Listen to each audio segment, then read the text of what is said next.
Chapter 11. Run for your lives! Truth to tell, it had been many years since the Urks had fought a real battle.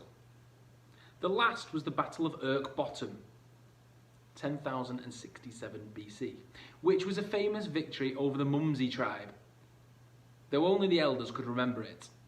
At times like this, the tribe needed a leader who was bold, fearless, and an axe-wielding maniac. Sadly, Hammerhead was not available, and they had to make do with Borg. "What shall us do? Tell us," they begged. "Do?" said Borg, glancing anxiously back down the valley. "You're our chief. Lead us into battle." "Are you out of your tiny minds?" replied Borg. "They are no-necks, savages. I could get killed." "But chief, what are us orders?" asked Auric. "Do what you like," snapped Borg. "I'm going while there's still time." As he pushed his way through the crowd, the Urks dissolved in panic. "Flee!" they cried. "Flee to the hills! Flee to the forest! Flee to the flea side!" In seconds, everything was thrown into chaos. People ran blindly to and fro, screaming and bumping into each other. Men hurried back to their caves to fetch whatever they could carry. Women scooped up crying infants in their arms and bellowed the names of children out playing on the hill. One of the elders woke up and wondered if the world was coming to an end. Amid all the confusion, somebody climbed onto a rock and yelled so loud that it stopped everyone in their tracks. "Wait!" Iggy blinked, surprised to find he suddenly had the attention of the whole tribe. He realised he hadn't the faintest idea what he was going to say. "What are you doing?" hissed Hubba. "Get down!" "Just get me back up," said Iggy. He cleared his throat. "Listen," he said. "Why are you acting as if you're afraid?" "We're not acting," shouted an old man. Iggy continued. "This is our valley, our home. Are we just going to give it up without a fight?" "What else can we do?" cried a woman holding a baby. "They are no-necks, giants." "They're not giants," replied Iggy. "I've seen them. They're not much bigger than me." Hubba was going to point out that this wasn't strictly true, but thought better of it. "We are Urks," shouted Iggy. "Never in our lives have we run from anyone. Who will stand and fight? Who is with me?" His words were met by the sound of shuffling feet. Only Hubba's hand rose slowly in the air. Iggy caught sight of his dad trying to sneak away at the back. "We're wasting us time," said Auric. "We can't fight them. We'd be cut to pieces." "Not if we're ready," answered Iggy. "Not if we work together." "How?" asked Auric. Iggy took a deep breath. "Listen, I've got an idea." That did it. People groaned and turned their backs. Iggy's shoulders drooped as he watched his audience melt away. He suddenly felt overcome with tiredness. After all, what did he know about fighting in an invasion? He was only a boy. Whoomp! The ground shook like an earthquake. For a moment, Iggy thought the no-necks had arrived. Then he turned to see the standing stone had toppled forward. There was only one man strong enough to have pushed it, and he stood before them wild-eyed and pale as a ghost. Chief Hammerhead raised a finger and pointed at them accusingly. His voice rumbled like thunder. "We are Urks. We fight like men. Listen to the boy." Having spoken these words, he swayed, putting out a hand to steady himself before collapsing like a tower of porridge. Chapter 12. What's that coming over the hill? Iggy had been as astonished as anyone else at Hammerhead's sudden appearance. In fact, what had happened was this. Shortly after Iggy and Hubba had left the cave, the chief had regained consciousness. The fever had left him weak, and he felt like someone emerging from a long, deep sleep. Tottering to his feet, Hammerhead had trodden on something on the floor. It was the body of a black scorpion, which he dimly remembered killing with the axe as he kept by his bed.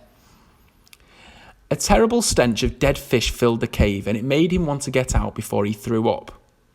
Dragging himself down the hill, he had been surprised to see people running around like frightened ants and babbling about an invasion. That was the moment Hammerhead had felt dizzy and had leaned on the standing stone a little too heavily.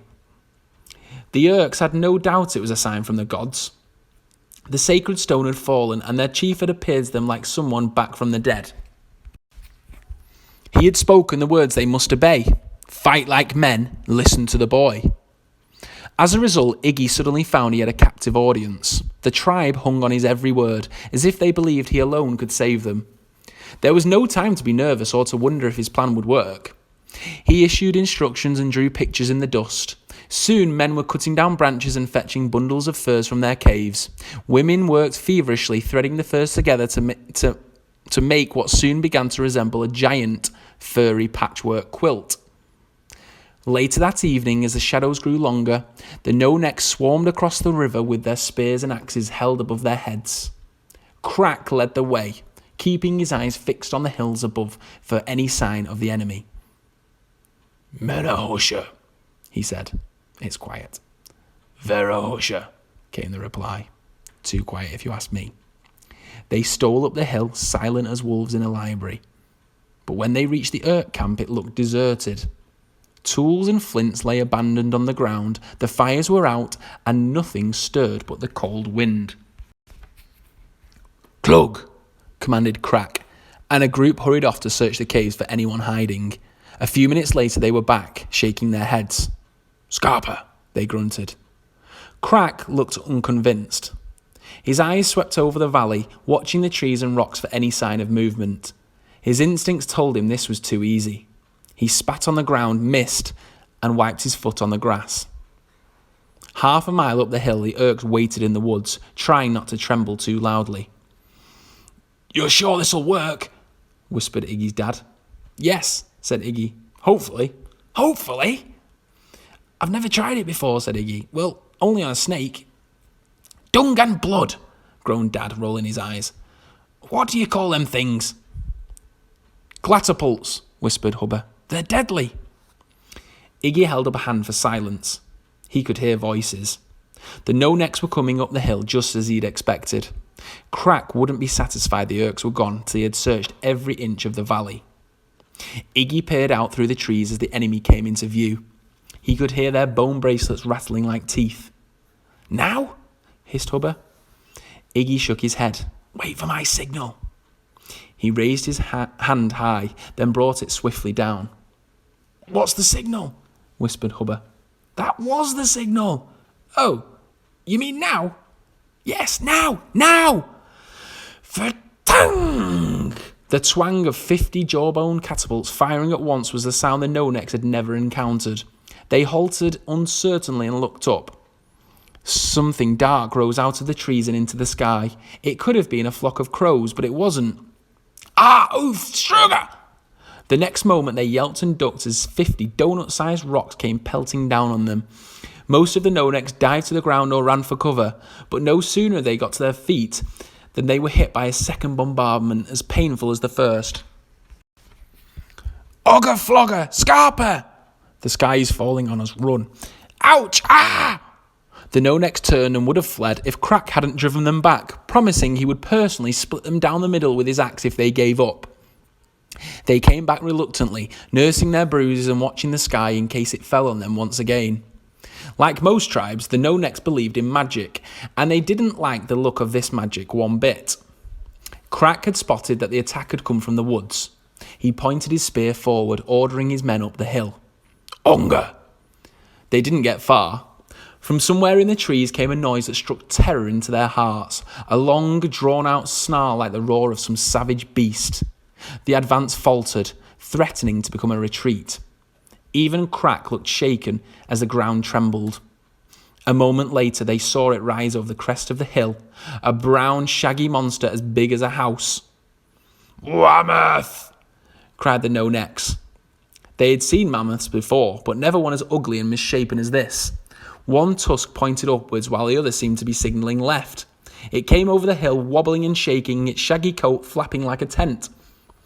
The no-necks backed down the hill. The beast had reached the top of the slope and was gathering itself to charge. A charging mammoth can reach a top speed of 50 miles an hour, but no one seemed to have told this one.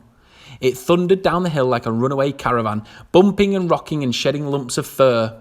"Struga!"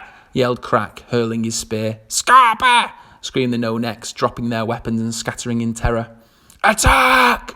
Roared Chief Hammerhead as the Urks burst from the trees, waving their axes and uttering their famous war cry. Ooga, ooga, oogie, Urk, Urk, Urk. In less than 10 minutes, the Battle of Urk Woods, 10,002 BC, was over. The no-necks fled down the slope, plunged across the river, and were last seen disappearing into the forest.